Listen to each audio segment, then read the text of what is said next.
Vamos a meternos de lleno en una de las sesiones parlamentarias más brutales de los últimos años en España, una votación que fue mucho más que eso, fue una verdadera explosión que dejó al descubierto la fractura tan profunda que existe a nivel político y social. Asesinos, sí, como suena. Esa fue la palabra que retumbó en el Congreso, gritada desde la oposición al gobierno. ¡Asesinos! Votar no a este decreto ley es hacer daño a pensionistas, a personas que no pueden pagar el agua ni la luz, a personas que no pueden pagar tampoco una vivienda.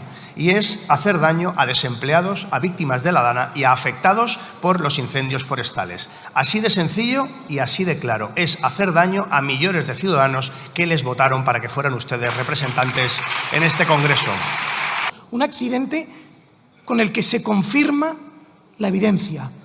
Fijaos, una sola palabra que resume perfectamente la furia, la rabia de un debate que se salió completamente de madre. A ver, la pregunta es evidente. ¿Cómo es posible que un decreto de ayudas sociales acabe provocando un incendio de estas dimensiones? Bueno, para entenderlo bien, tenemos que desgranar qué decía cada bando y sobre todo qué había realmente en juego.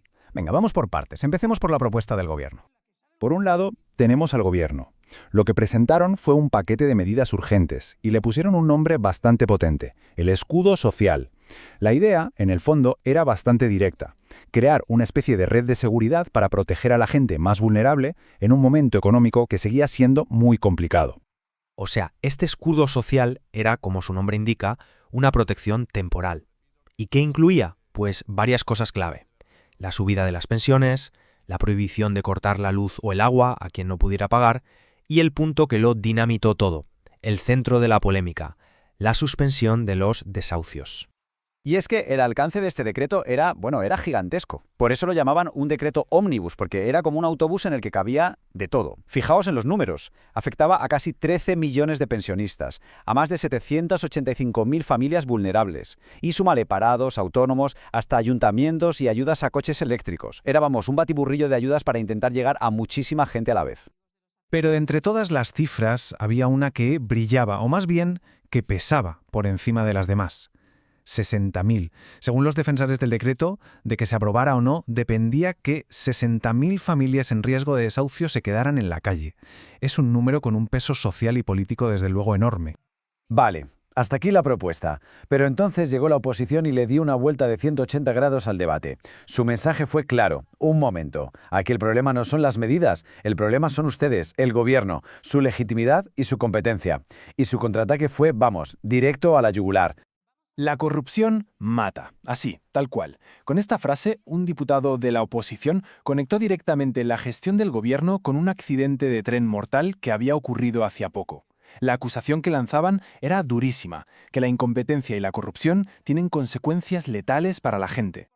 Su caso se apoyaba en varias acusaciones muy graves.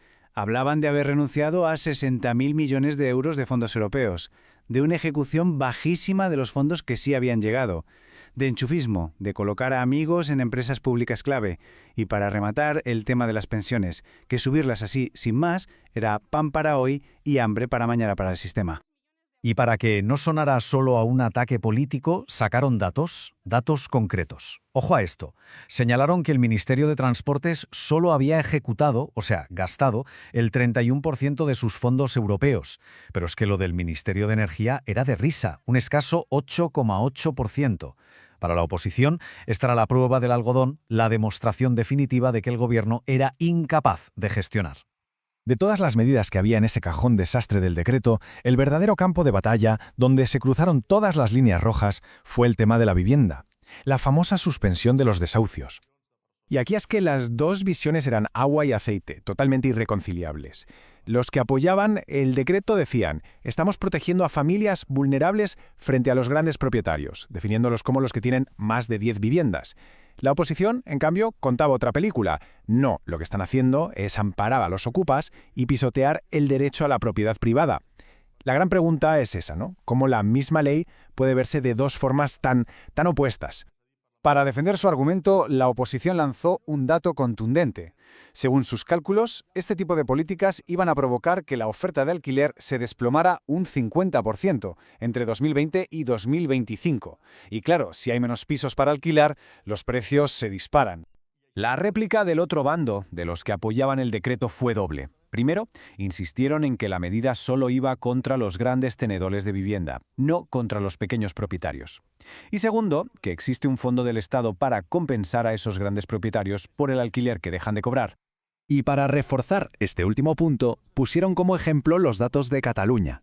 Allí, de las compensaciones que se habían aceptado, el 68%, casi 7 de cada 10, eran para empresas, no para personas particulares. Con esta cifra, lo que querían era desmontar la narrativa de que se estaba perjudicando a la pobrecita viuda que complementa su pensión con un alquiler.